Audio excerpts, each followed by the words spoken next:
Hello everyone, nice to see you again. This time I will discuss learning theories. Why do we need to discuss these learning theories in ESP? Number of experts believe that the success of English mastery in ESP comes from the students themselves. So no matter how perfect we develop ESP programs, curriculum, teaching materials, we as ESP teachers should never neglect the way our students learn a language. Then the question is, what is meant by learning? Many experts say learning is an activity that we do so that we become knowledgeable or skillful in specific skills. For example, if we want to drive a car, we should learn parts of the car and their function, such as the steering wheels, brakes, speedometer, etc. We might be a lot more confident if there is a coach beside us. This coach helped us so we could drive the car better. We could make mistakes, of course, but we could ask questions and he told us what to do. We learned from his explanation. In the end, we could avoid making more mistakes. The more we practice, the better. We could manage the situation. And after a week's we might be astonished at our progress. We no longer think much about how to start driving a car. Driving a car can happen automatically. We no longer need to remember the steering wheels, brakes, accelerator. However, we do it all automatically. This explanation is a simple analogy about learning, but this explanation has a relevant message. Learning is an activity that students take to respond to stimuli or activities that teachers design in the classroom. It is interesting to note that learning theory is quite dynamic. Although these theories change over time, they complement each other. To enrich your understanding about learning theories, let us start with the first theory called behaviorism. So, according to this theory, behaviorism, learning success is a condition people can do something as expected. This theory believes that behavior change occurs because of the repetition process between the stimuli and response sequences. A stimuli is given. The response is what happens next. This theory argues that even complex action can be broken down into stimuli response. In other words, if you are a teacher and you want to let your students know how to make an appointment with a doctor, you have to give your students a stimuli. The stimuli is, for example, like a model, template about the conversation between a dentist and a patient. So you use this model as a reference to teach your students. So according to this theory, a language is basically a repeated model of targeted language. If your students do well, you praise them, showing thumbs up or simply saying you are doing a very good job. But if your students make mistakes, so you ask them to repeat the models again and again. With a behaviorism approach, teachers practice skills using drills exercises. The advantage of this theory is that the teacher must ensure that students get good exposure or large model of English.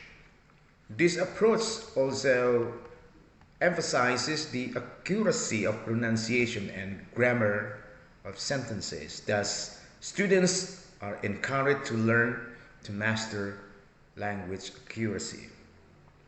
The weakness of this theory is that students become passive subjects. Using language is considered as a form of imitation activity – and not the originality of the student's mind. All right, now let's move on to the next theory that is called a mentalism theory.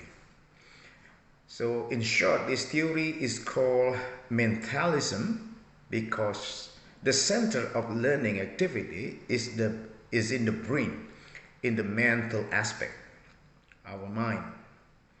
Noam Chomsky is the founder of this theory, and this theory asserts that people can master and use language due to innate factors. What is that? So, in the human brain, there is an abstract device called language acquisition device, shortened to LAD. With this thing in our mind, we could learn a language.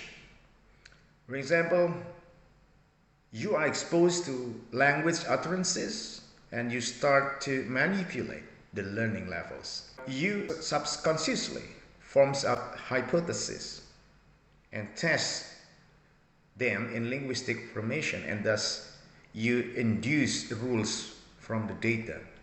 As you discover that your hypothesis falls short for your utterances, you reject them and make necessary modification and then induce new rules. As you learn more and more, your hypotheses become gradually complex, and by applying them to your performance. With the language rules in your brain, you can create unlimited language creations. You speak and communicate the way you want rather than imitation. In mentalism theory, you are a creative language user. What about the case of a young child who is just learning a language? Don't they just sometimes imitate their parents? So here's the thing. Children quite often parrot the words and structures of their parents, but in many cases, children's language indicates systematic departure from the language used by their adults. The fact here is that the kids do not always imitate what they hear. For example, in terms of in some cases, we could hear speeches like "comped," so it's written COMED, and for example, it's like do it, DOED, and then speak it, SPEAKED, or become. Children are quite creative when they are talking about things in the past. So this very fact indicates that the kids in majority of cases go on their own way in speaking. Students, Chomsky's theory was revolutionary and influential. However, nothing is perfect in the world. This theory has a weakness. Chomsky only views that language learning is an activity that happens in the brain. He denies social environmental aspect. In fact, we cannot deny the social and environmental influences in which we live. In fact, other people and even the media greatly influence our thoughts and behavior, including the language as well. Now let me talk about affective factors. Affective is something that you feel.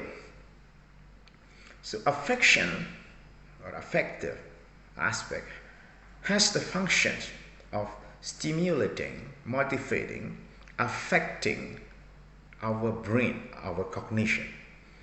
The intellectual behavior such as perception, imagination, and thinking belong to the operation of system of cognitive activities. So the state of these cognitive activities, in fact, is influenced by affective factors such as motivation, attitude, anxiety, empathy. Positive affective factors will make cognitive system work in the best state and thus affects the efficiency of language learning. Motivation is one of the main affective factors influencing language learning as well. It is an internal drive of affection and desire that encourages people to take certain special attention. It is generally divided into integrative motivation and instrumental motivation. So with the former one, I mean the motivation that learners have special interest in the target language community and expect to participate, integrating into the social life of the society. So the later, instrumental motivation, means the desire of the learners to learn a target language using the language as a tool. Alright everyone, I think that's it. I could give you explanation. So thank you very much for watching this video, and we could get back to our discussion. Thank you very much.